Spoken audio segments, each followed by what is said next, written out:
Olá, muito bem-vindos! E hoje temos mais um livraço aqui no Literamais, As Vinhas da Ira, considerada a obra magna de John Steinbeck.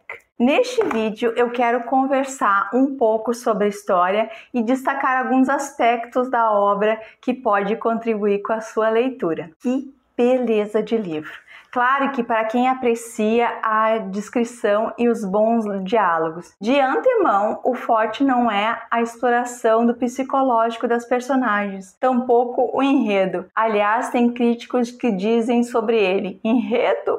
Que enredo! E realmente a obra não nos pega por aí. Então, sintetizando muito, As Vinhas da Ira, publicado em 1939 e Prêmio Pulitzer de 1940, é a jornada de uma família de agricultores, os Joad, fugindo da seca de Oklahoma, que fica ali na parte sul dos Estados Unidos, acima do Texas. Eles estão fugindo das chamadas tempestades de areia ou poeira, Dust Bowl, que ocorreram no oeste dos Estados Unidos, deixando muitas terras impróprias para o cultivo agrícola. A família Joad vai em direção à fértil Califórnia, ao entorno de 2.400 quilômetros. Tudo isso em meio à Grande Depressão dos anos 20. As terras da família Joad, tomadas pelos bancos que executavam ações de cobrança de dívidas e alienação de bens, expulsando centenas de lavradores e pequenos proprietários, expulsando eles de suas terras. Depois do impacto da bancarrota americana na quebra da Bolsa de 1929,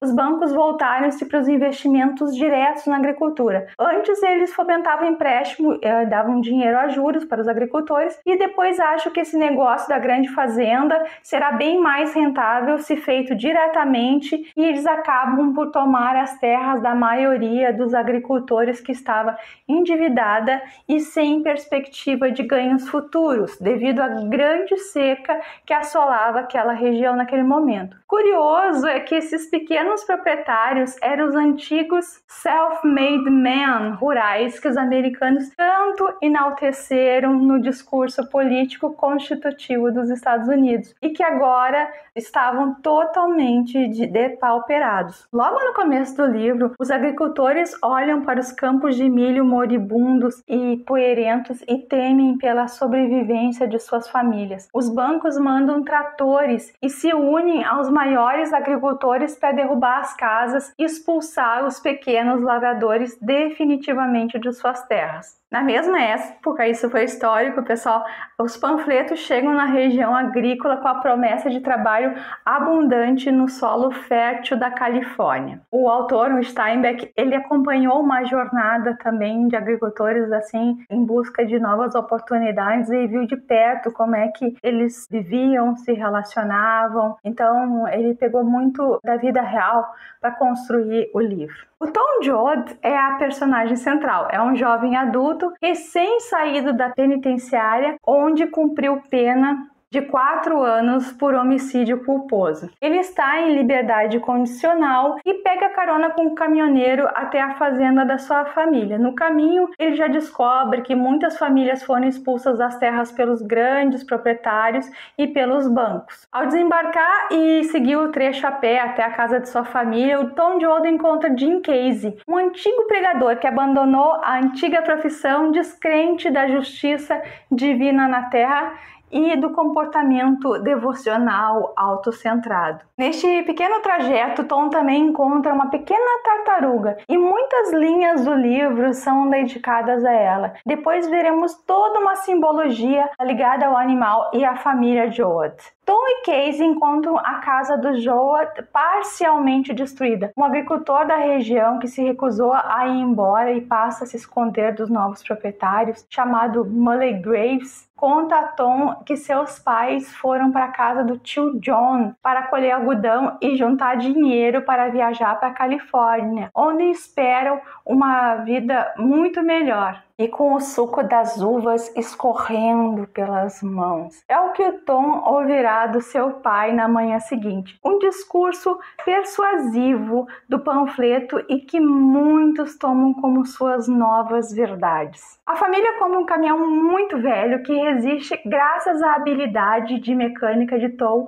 e seu irmão Al, de 16 anos. Neste caminhão irão, além de Tom e Al, o irmão mais velho, Noah, o pai e a mãe deles, o avô, a avó, já com a saúde um tanto comprometida, e o tio John. Os irmãos ainda crianças, Ruth e Winfield, e a irmã Rosa de Sharon, recém-casada com o marido Connie e grávida de um filho. Casey também irá com essa família. O caminhão parte com as pessoas, comida para o trajeto e pertences essenciais. O resto foi vendido para fazer dinheiro para a viagem. E assim começamos a acompanhar a saga de uma família de imigrantes na Grande Seca Americana, e que foi também a saga de várias famílias que passaram por coisas semelhantes na história americana. Não vou falar mais sobre o enredo para destacar alguns aspectos que me chamaram a atenção na obra. E atenção que a partir daqui vai ter spoiler, então se você não deseja spoiler,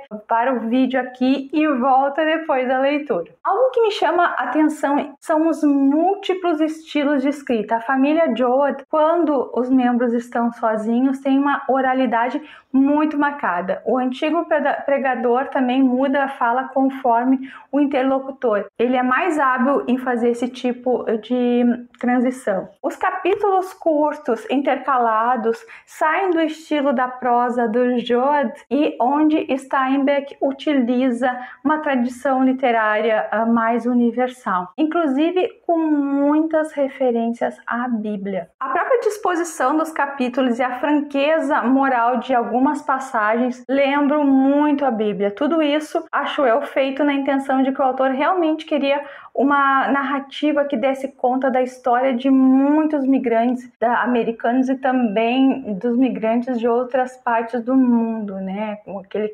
êxodo. Seguindo, ora temos capítulos extensamente longos e descritivos, ora quase uma notícia de jornal. E com isso, Steinbeck ele faz um distanciamento da família para trazer ao leitor um entendimento sistêmico do que estava ocorrendo em níveis macro, especialmente na medida que nos distanciamos daquele período. O autor ele captura o movimento dos agricultores do oeste americano da década de 30. E por falar em movimento, tantas linhas dedicadas a uma tartaruguinha no começo da história fazem algum sentido. É como se a tartaruga representasse, antecipasse o próprio movimento da família Joad, lento e persistente, atravessando uma estrada escaldante, sem a certeza de chegar inteira do outro lado. A tartaruga representando biblicamente o êxodo e terrenamente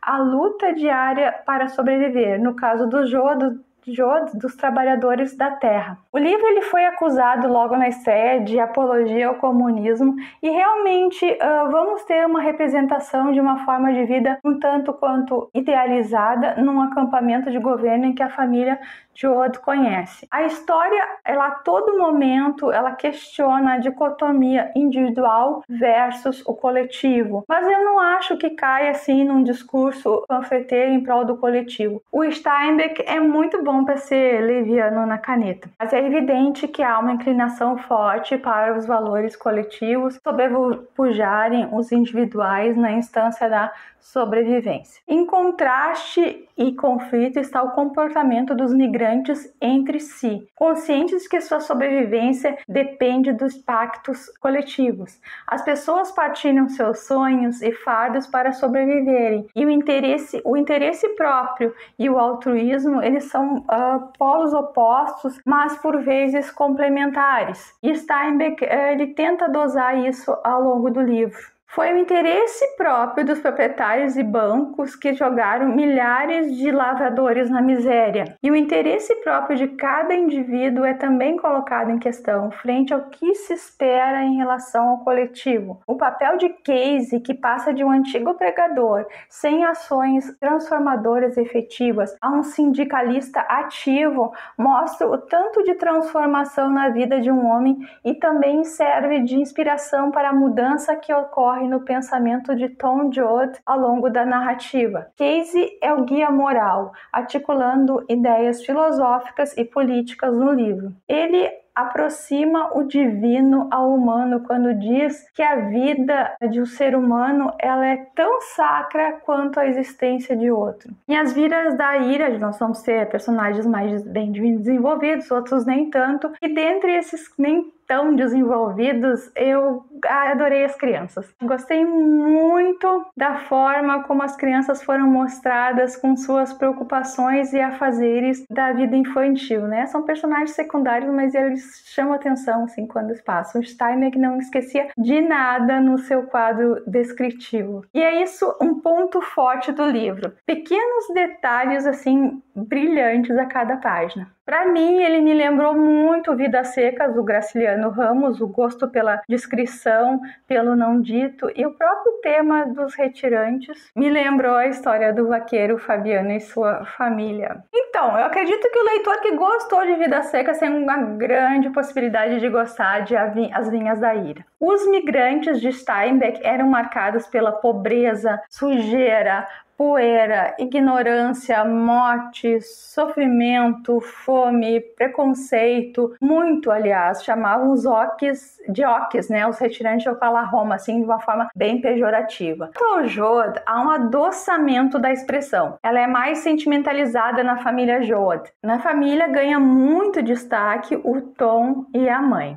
A gente entende que até a ruína da família, as grandes decisões estavam na mão do pai. Mas ele parece assim ter perdido a mão e entrou em um certo estado de letargia e a mama Joad assumiu o controle. Ela vai tomar atitudes firmes para manter a família, que por vezes eram bastante rudes, outras muito pragmáticas, como omitir o cadáver da avó para passar a divisa. E por vezes ações assim de uma grandeza ímpar. Uma personagem muito forte e onipresente na história. Quando ela não está na cena, é frequentemente citada e os membros orientam suas ações pelo que ela diria ou faria. É ela o elo de ligação e é quem mantém a tradição de os Joads serem resistentes, se recusando a quebrar frente aos obstáculos da vida. A Mama Joad, com os olhos atentos em cada membro da família, tenta evitar a todo custo, em especial assim a quebra psicológica dos que estão ali sob a sua visão, já que essa quebra ocorreu no início ali da viagem com os avós, que eles desenraizados e sem um antigo vínculo, né, com a terra, vendo o seu mundo ruir, eles não conseguem se reerguer e seus corpos respondem com a morte ainda no caminho para a Califórnia. Vou ler aqui uma frase da Mama Joad, uma colinha. Caminhamos porque somos obrigados a caminhar. É o único motivo por que todos caminham, porque querem alguma coisa melhor do que têm. E caminhar é a única oportunidade de se obter essa melhoria. Se querem e precisam, têm de ir buscar. É pena que se tenha de lutar tanto assim. O Steinbeck, ele pontua que o sofrimento dos migrantes não é meramente causado pelo mau tempo e pelo infortúnio, e sim, acima de tudo, por outros seres humanos. As pessoas no papel de dominadoras irão lutar para manter a sua condição, sobretudo quando ameaçadas. O autor conta de como os americanos tomaram terras mexicanas, invadindo, expulsando e mantendo a posse. E isso deu-se com a Califórnia. E agora seus descendentes estavam expulsando quaisquer outros que quisessem ali trabalhar. Existem duas famílias na obra, os Joads e o coletivo das outras famílias de imigrantes, que são retratadas assim pelos Wilsons ou outros para quem os Joad se aliam eventualmente, ou simplesmente apoiam. O companheirismo e os laços familiares são valorizados neste livro. Um aspecto desse livro é a conexão entre a dignidade e a raiva. Buscando ter uma vida digna é que os migrantes procurem trabalho. Enquanto se sentirem humilhados, injustiçados e crescer a raiva em seus corações, estarão vivos. Isso é reforçado pela expectativa da colheita de uva, cujo suco escorreria pelos dedos, e a realidade confrontada foi outra. A visão das uvas deixadas para poder ser nos vinhedos, purulentas, enquanto os trabalhadores careciam do suficiente para se manterem vivos. Finalmente, assim como a uva fermenta e apodrece nas vinhas, a raiva também fermenta no coração dos trabalhadores que começam a se organizar e confrontar o sistema. Há esperança para os Joad? Não há conclusões, mas pistas. E a pista é deixada tanto em Tom, quando ele resolve dar sequência ao papel de Casey se unindo a lutas por uma sociedade melhor, mas uma pista deixada pelo tio John, quando despacha no rio o filho natimorto de Rosa de Sharon, analogamente à história bíblica de Moisés, sugerindo que a família, assim como os hebreus no Egito, será livrada da escravidão em tempos futuros. Que era uma forma de escravidão ali, né? Aquele tipo de trabalho. Eles mal têm para comer. De Mama Joad temos a ideia final do livro, que pode ser interpretada como uma lição a ser aprendida por Rosa de Sharon para se tornar alguém do tônus de sua mãe. E o sorriso enigmático de Rosa de Sharon subtrai dela a superficialidade com que foi retratada ao longo da história. Eu fiquei um tanto constrangida pela moça e pela sua dignidade, assim, num contexto que milhares morriam de fome e que sua ação talvez fosse pouco efetiva para um idoso. Será que qualquer mulher faria o que elas fizeram? Eu acho que não. Eu fico com o chamado simbólico de que a graça pode vir de onde menos se espera e que o Joad, nem mesmo passando pelas maiores dificuldades, perdem o senso de humanidade. Rosa de Sharon, personagem que foi o tempo inteiro autocentrada, se despede dos pudores em nome de um gesto sobre-humano de gentileza e altruísmo, sugestivo de que quando passamos do olhar puramente individual para o global, nosso horizonte se amplia e amadurece. A solidariedade humanista impressa ao longo da narrativa é elevada ao máximo nas linhas finais. Se gostam desse tipo de conteúdo, deixe seu like, inscreva-se no canal, se quiser comente que eu respondo. Um beijo e até o próximo vídeo!